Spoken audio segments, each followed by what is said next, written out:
Kamusta? Welcome sa aking channel. Ngayon ay magbabahagi ako ng bagong video para sa iyo. Ang TV series na Three Sisters ng Canal D, na nag-iwan ng marka sa screen sa loob ng 2 season, ay muling nalock ang audience sa screen sa huling episode nito. Nasa listahan din ng pinaka-pinag-uusapang serye sa social media ang aming seryeng Three Sisters series, na nagpabighani sa lahat sa huling episode nito. Sinusubaybayan din ng mga tagahanga ng serye ang pribadong buhay ng mga aktor sa social media ng may interes. Si Asgay Kaya Watsons, na gumanap bilang 3 magkakapatid sa Canal D, ay ginawaran ng pinakamagandang parangal sa balat sa mga parangal sa kagandahan at personal na pangangalaga.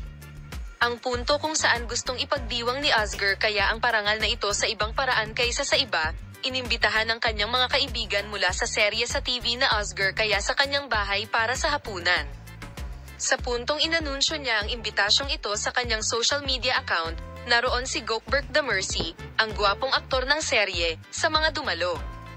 Bagamat hindi alam sa ngayon kung lalahok si Gökberk Demirci sa imbitasyong ito, hinati ng figure na ito ang social media sa dalawa. Iniisip ng ilang tagahanga ng TV na dapat tanggapin ni Gökberk Demirci ang magalang na imbitasyon ni Asgay Kaya.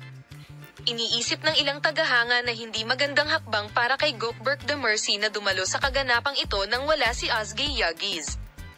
Bilang karagdagan, walang pinsala sa paglahok ni Gökberk Demirci sa kaganapang ito ng hapunan, kung saan iniimbitahan ni Asgay Kaya ang lahat ng kanyang mga kaibigan.